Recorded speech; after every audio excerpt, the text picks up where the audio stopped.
আলহামদুলিল্লাহ ওয়াসসালাতু ওয়াসসালামু আলা রাসূলিল্লাহ। মাননীয় স্পিকার, আমি আমার বক্তব্যের শুরুতেই আপনার মাধ্যমে আমার নির্বাচনী এলাকা সাথিয়ার সর্বস্তরের জনগণকে আন্তরিক ধন্যবাদ জানাতে চাই আমাকে তাদের প্রতিনিধি হিসাবে জাতীয় সংসদে পাঠানোর জন্য। আমি এই সুযোগে আপনাকেও ধন্যবাদ জানাতে চাই, অভিনন্দন জানাতে চাই। আপনি সংসদে এবং মন্ত্রী পরিষদে আমার শহীদ পিতা মাওলানা মতিউর রহমান নিজামীর কলিগ ছিলেন। আপনি একজন বীর মুক্তিযোদ্ধা, আমাদের দেশের একজন মাননীয় সদস্য, আপনার সময় 5 মিনিট। ধন্যবাদ মাননীয় স্পিকার। ব্যক্তিগতভাবে 2002 সালে আপনার সাথে একসাথে হজ করার সুযোগ হয়েছিল। আপনাকে আমি একজন সজ্জন, বিনয়ী, সদালাপী এবং উদার মনের মানুষ হিসেবে জানি। মহান রব্বুল আলামিনের দরবারে দোয়া করি আল্লাহ সুবহানাহু ওয়া তাআলা যেন আপনাকে আপনার উপর অর্পিত দায়িত্ব সততা এবং দক্ষতার সাথে পালন করার তৌফিক দান করেন। মাননীয় স্পিকার, 1991 সালে 11-12 বছরের একজন বালক হিসাবে এই সংসদের গ্যালারি থেকে আপনাদেরকে দেখেছি। আজকে আপনার সভাপতিত্বে এখানে আমি বক্তৃতা দিচ্ছি। দ্বিতীয় প্রজন্মের সংসদ সদস্য হিসাবে স্বাভাবিকভাবেই অনেক স্মৃতি মনে পড়ছে। আজকের মাননীয় প্রধানমন্ত্রী যেখানে বসে আছেন সেখানে ওনার মা দেশনেত্রী বেগম খালেদা জিয়া বসতেন। এই সংসদে আমার শহীদ পিতা মাওলানা মতিউর রহমান নিজামী, শহীদ সালাউদ্দিন কাদের চৌধুরী, আল্লামা দেলোয়ার হোসেন সাইদি, মরহুম আবদুল্লাহ আল নোমান, সাদেক হোসেন খোকা সহ অনেকেই ছিলেন। ইউটিউব বা ফেসবুক রিলে এখনও অনেক ভিডিও আসে যেখানে আমরা দেখি আমার শহীদ পিতা মাওলানা মতিউর রহমান নিজামী তার স্বভাবসুলভ যুক্তিপূর্ণ বক্তৃতা রাখছেন এবং দেশনেত্রী বেগম খালেদা জিয়া সেটা টেবিল চাপটিয়ে অ্যাপ্রিসিয়েট করছেন।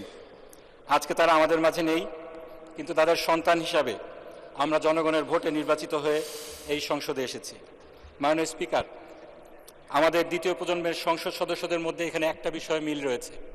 আমরা সকলেই ফ্যাসিবাদের নির্যাতনের একটি কঠিন অধ্যায় পার করে এখানে এসেছি।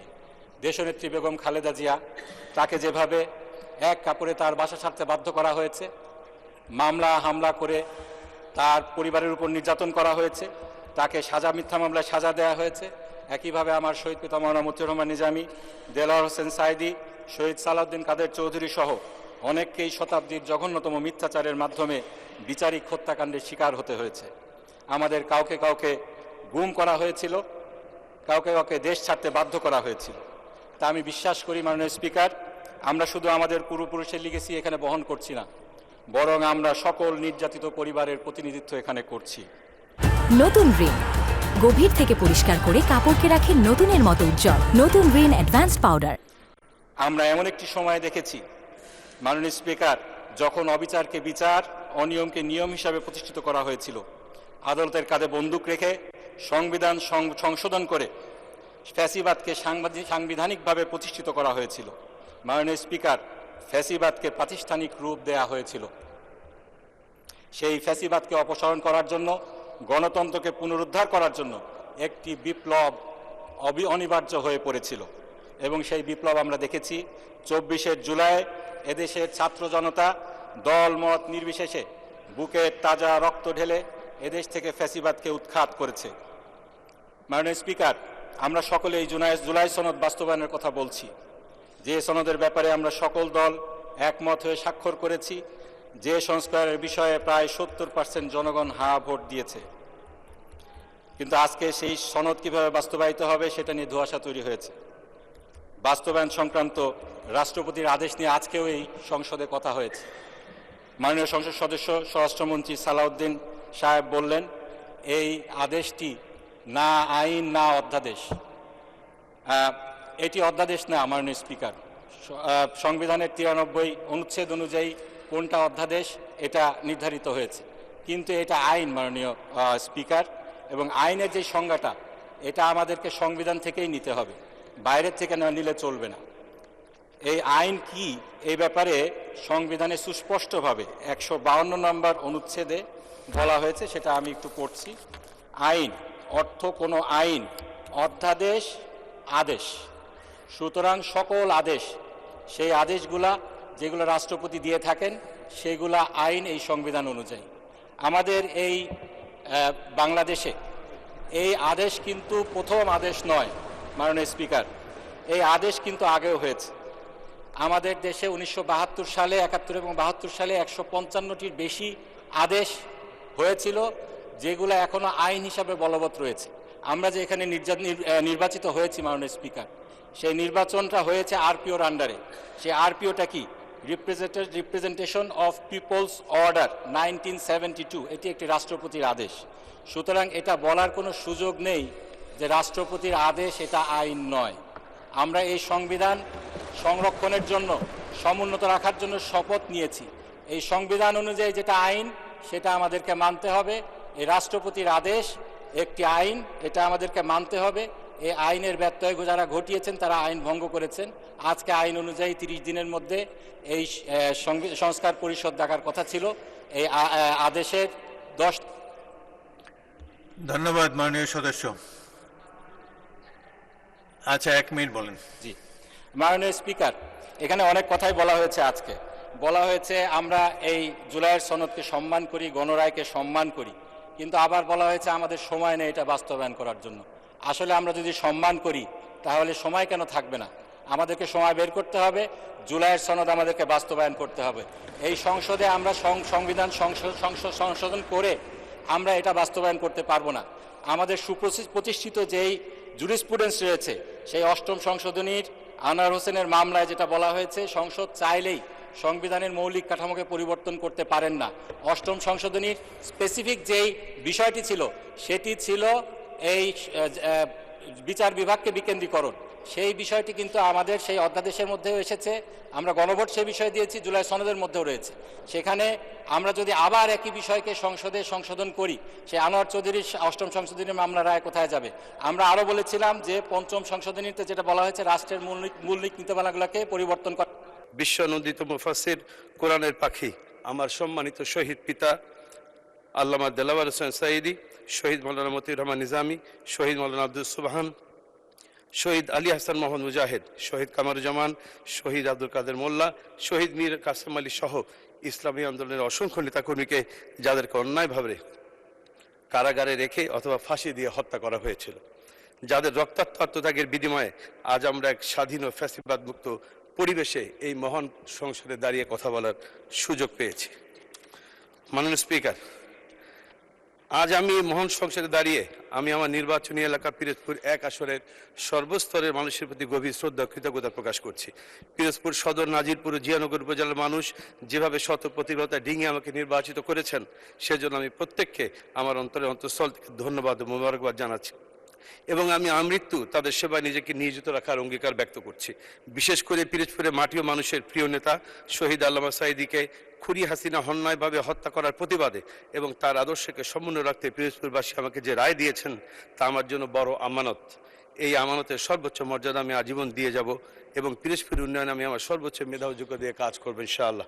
মাননীয় স্পিকার, ত্রয়োদশ জাতীয় সংসদ আজকের এই প্রথম অধিবেশনের এই মহান সংসদে দাঁড়িয়ে এই প্রজন্মের একজন অংশীদার হয়ে প্রিয় মাতৃভূমি বাংলাদেশকে একটি স্বপ্নের সোনার বাংলা গড়ার লক্ষ্যে আমি আমাদের সমাজের প্রত্যেকটি স্তরে ইনসাফ কায়েমের আহ্বান জানাচ্ছি। ইনসাফ কায়েম ও জনকল্যাণমুখী রাষ্ট্র গড়তে হলে আমাদের এখনই কিছু সাহসী পদক্ষেপ গ্রহণ করা প্রয়োজন। যেমন 1, বিচার বিভাগের স্বাধীনতা নিশ্চিত করতে হবে। বিচার বিভাগকে রাজনৈতিক হস্তক্ষেপ মুক্ত রাখার ব্যবস্থা করতে হবে যাতে কোনো সাধারণ মানুষ ন্যায় বিচার থেকে বঞ্চিত না হয়। কল্যাণমূলক রাষ্ট্রে আইন সবার জন্য সমান। ইসলামের ইতিহাসে খলিফাদের সাধারণ নাগরিকের মতো আদালতে দাঁড়িয়ে বিচারকের সামনে জবাবদিহি করতে হয়েছে। হযরত আলী রাদিয়াল্লাহু তাআলা আনহুর একজন সাধারণ খ্রিস্টান নাগরিকের বর্ম সংক্রান্ত মামলার বিচার এর উজ্জ্বল দৃষ্টান্ত। 2, সমাজ থেকে দুর্নীতি নির্মূল করতে হবে। দুর্নীতির বিরুদ্ধে জিরো টলারেন্স নীতি গ্রহণ করতে হবে। সমাজের সর্বস্তরে, বিশেষ করে দেশের রাস্তাঘাট, সেতু, কালভার্ট নির্মাণে দুর্নীতি যেন ওপেন সিক্রেট হয়ে গেছে। প্রকল্প মানেই টাকা, টাকা, যত বড় প্রকল্প তত বেশি টাকা। দুর্নীতি বিরোধী সংস্থা ট্রান্সপারেন্সি ইন্টারন্যাশনাল 2024 সালের অক্টোবর মাসে তাদের এক গবেষণা প্রতিবেদনে বলেছে, পতিত আওয়ামী লীগ সরকারের 15 বছরে সড়ক ও জনপদ অধিদপ্তরের উন্নয়ন প্রকল্পের বরাদ্দ 23 থেকে 40% অর্থ লোপাট হয়েছে। টাকার অঙ্কে যার পরিমাণ দাঁড়ায় 29,000 কোটি টাকা থেকে 51,000 কোটি টাকা। ত্রিপক্ষীয় আদালতের মাধ্যমে এসব দুর্নীতি করা হয়েছে মাননীয় স্পিকার, যাদের মধ্যে রয়েছে মন্ত্রী, সংসদ সদস্য, প্রভাবশালী রাজনৈতিক আমলা, সংশ্লিষ্ট কর্মকর্তা এবং ঠিকাদার। একটি অধিদপ্তরকে কেন্দ্র করেই যদি এত টাকা দুর্নীতি হয়, তাহলে সব মন্ত্রণালয় মিলে কত লাখ কোটি টাকার দুর্নীতি হয়েছে তা আমাদের কল্পনারও বাইরে।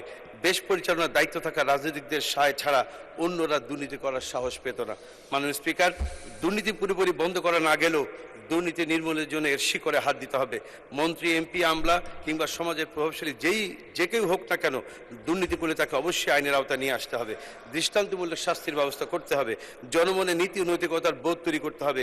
এজন্য শিক্ষা ব্যবস্থার প্রয়োজনীয় ও উপযোগী কারিকুলাম অন্তর্ভুক্ত করতে হবে।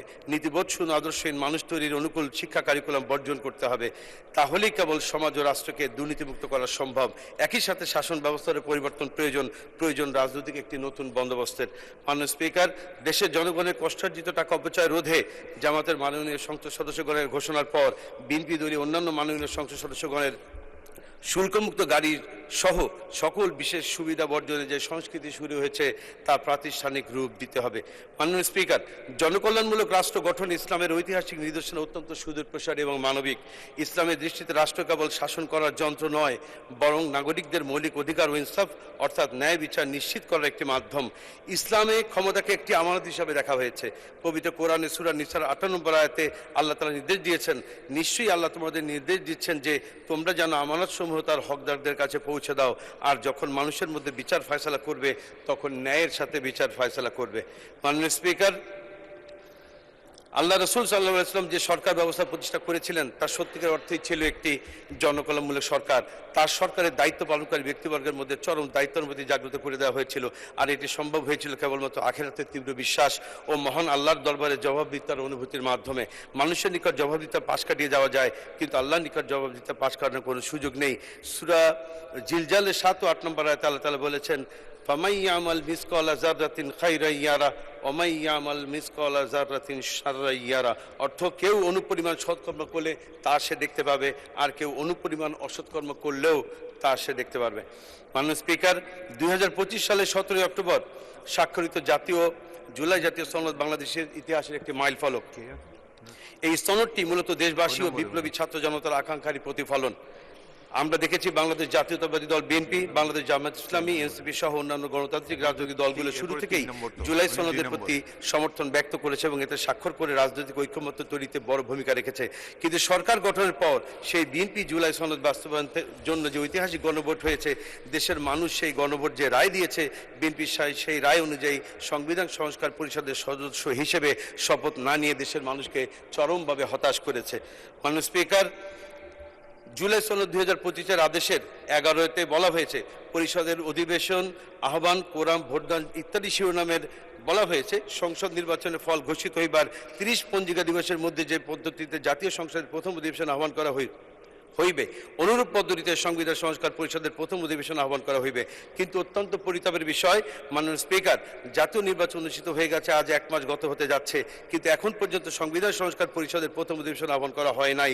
শুধু তাই নয়, বিএনপি আজকের দিন পর্যন্ত সংবিধান সংস্কার পরিষদের সদস্য হিসেবেও শপথ গ্রহণ করে নাই। মাননীয় স্পিকার, গণভোটের মাধ্যমে জনগণের যে আকাঙ্ক্ষা প্রকাশিত হয়েছিল, সেখানে বিএনপির মতো একটি বৃহৎ রাজনৈতিক দল শুরুতেই সংবিধান সংস্কার পরিষদের শপথ না নেওয়ার জনমনে বিভ্রান্তি সৃষ্টি হয়েছে। বিএনপি জুলাই সনদে বিশ্বাসী কিনা, গণ অভ্যুত্থানের গণাকাঙ্ক্ষার প্রতি শ্রদ্ধাশীল কিনা, জনগণের প্রত্যাশা অনুযায়ী সংবিধান সংস্কার করে নতুন এক বাংলাদেশ বিনির্মাণ করবে কিনা, এসব প্রশ্ন এখন জনমনে ঘুরপাক খাচ্ছে। মাননীয় স্পিকার, আমরা আশা করি সকল জল্পনা কল্পনা অবসান ঘটিয়ে বিএনপি জনগণের অভিপ্রায় অনুযায়ী জুলাই জাতীয় সনদ বাস্তবায়ন আদেশ 2025 এবং গণভোট 2026-এর গণরায় অনুযায়ী সংবিধান সংস্কার পরিষদের সদস্য হিসেবে শপথ নেবে এবং দেশের মানুষের 70% মানুষের হ্যাঁর পক্ষে রায় দিয়েছে। এই দুটো ভোট একসঙ্গে হয়েছে, একই সঙ্গে ফল প্রকাশ হয়েছে। গেজট। ধন্যবাদ মাননীয় সদস্য। আচ্ছা, 1 মিনিট বলেন। ধন্যবাদ মাননীয় স্পিকার। আমাদের এখানে যে আলোচনা হয়েছে, আমাদের মাননীয় স্বরাষ্ট্রমন্ত্রী যিনি বলেছেন জুলাই আবেগ নয়, আবেগ দিয়ে রাষ্ট্র চলে না, এই প্রসঙ্গে বলতে চাই মাননীয় স্পিকার, জুলাই আবেগ নয় কথা সত্যি, কিন্তু জুলাই আবেগ, জুলাই একই সাথে বাস্তবতা। আবেগ বলে জুলাইকে খাটো করে দেখার কোনো সুযোগ নেই। মাননীয় স্পিকার, 50 ঘন্টার আলোচনার যে বিষয়টি এখানে উপস্থাপন করা হয়েছে, সেখানে সকল সংসদ সদস্যরা যাতে নির্বিঘ্নে আলোচনা করতে পারে, সেজন্য 50 ঘন্টার আলোচনার কথা মাননীয় বিরোধী দল নেতা উত্থাপন করেছিলেন, কিন্তু এটিকেও খাটো করে দেখা হয়েছে। আরেকটি কথা মাননীয় স্পিকার, জুলাই আইন ও অধ্যাদেশ ব্যাপারে মাননীয় স্বরাষ্ট্রমন্ত্রী এটি উল্লেখ করেছেন। তিনি বলছেন জুলাই আইনও না অধ্যাদেশও নয়, কিন্তু সংবিধানের 152তে বলা হয়েছে সকল অধ্যাদেশই আইন। সুতরাং তিনি এই মন্তব্যটি তার দায়িত্বশীল মন্তব্য হয়নি। আমরা আশা করি ভবিষ্যতে তিনি দায়িত্বশীল মন্তব্য করবেন। মাননীয় স্পিকার, আমাকে কথা বলার সুযোগ দেওয়ার জন্য আপনাকে ধন্যবাদ জানাচ্ছি।